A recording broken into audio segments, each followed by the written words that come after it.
बिस्मिल्लाहिर्रहमानिर्रहीम। अस्सलाम वालेकुम। मैं हूं मुजाहिद हुसैन और आप देख रहे हैं EDU ट्रेनिंग यूट्यूब चैनल और मैं आपको अपने इस चैनल पर खुश आमदीद कहता हूं।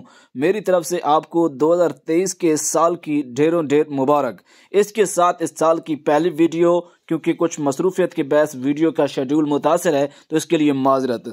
आज की इस वीडियो में आपको डायनामिक रजिस्ट्री का सर्वे के मुतल्लिक अपडेट आ चुकी है, वो बताना चाहूँगा, जिसके ज़रिए आप अपना एहसास का फ़र्द बनवा सकते हैं, बेनज़ीर का फ़र्द कार्ड बनवा कर अपने बच्चों के वज़ाइफ हासिल कर सकते हैं और साथ साथ एक नहीं आपके घराना के ज़्यादा अफराद को, ज़्यादा ख़ानदान को शामिल कर सकते हैं, क्योंकि आपको पता होना चाहिए कि एक घर में एक से ज़्यादा ख़ानदान मौजूद होते हैं। अमूमन हमारे यहाँ ये लोगों को इल्म नहीं होता कि एक घर में से एक बंदे को पैसे मिल जाएं तो मतलब घर पूरा शामिल हो गया।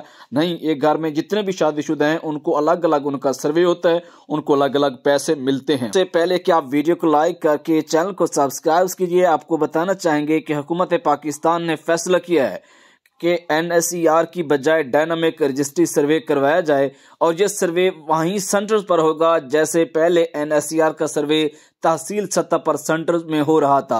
लेकिन अब की बार हुकूमत ने कुछ तब्दीली ये किया है कि सेंटर्स तहसील की बजाय मजीद भी आपको एक तहसील में एक से ज़्यादा सेंटर्स बनाए जाएंगे, आवाम को ज़्यादा से ज़्यादा सहूलत दी जाएगी, आप आसानी से आप अपना सर्वे करवा सकेंगे। एक मरतबा फिर ऐसे प्रोग्राम में शामिल होने के लिए, 7,000 हासिल करने के लिए, कफ़ालत कार्ड बनवाने के लिए, बेनज़ीर कार्ड बनवाने के लिए के पास कौमी कंप्यूटराइज शनाख्ती कार्ड का होना जो कि शादीशुदा है वो लाजमी है।